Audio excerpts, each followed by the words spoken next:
ఇది మా ఇంటి పక్క వాళ్ళు కట్టుకున్న ఓ పెద్ద బిల్డింగ్.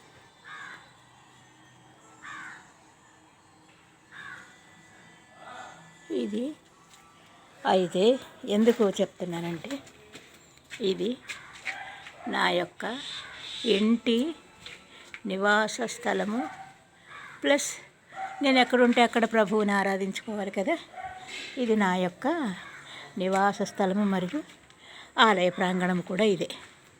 అయితే ఇదేమైందంటే, ఈ యొక్క గోడలు పాత గోడలే ఉంచానండి.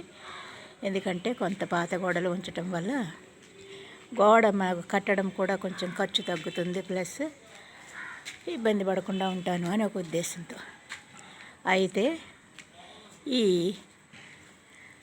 పాత గోడలని ఆ పక్క ఇంటి వాళ్ళు బిల్డింగ్ కట్టుకుంటూ మేస్త్రుల్ని వాళ్ళని పని వాళ్ళని పెట్టి తొక్కించేశారంటే, చిన్న గది, అది చిన్న గది, నా తల్లిగారు అదే ఇచ్చారు నాకు. కానీ నేను అందులోనే ఉంటూ అందులోనే మరి మిగతా స్థలం వాళ్ళ పిల్లలకి ఇమ్మని చెప్పారు, అది వాళ్ళ పిల్లలకి అలాట్ చేసేసి నేను ఇందులోనే ఈ చిన్ని గదిలోనే ఉంటూ ప్రార్థన చేసుకుంటూ ఉండేదాన్ని. ఆరాధన కూడా అక్కడే జరుపుకునేదాన్ని. సరే, వెనకాల ఉంది పెంకుటిల్లు.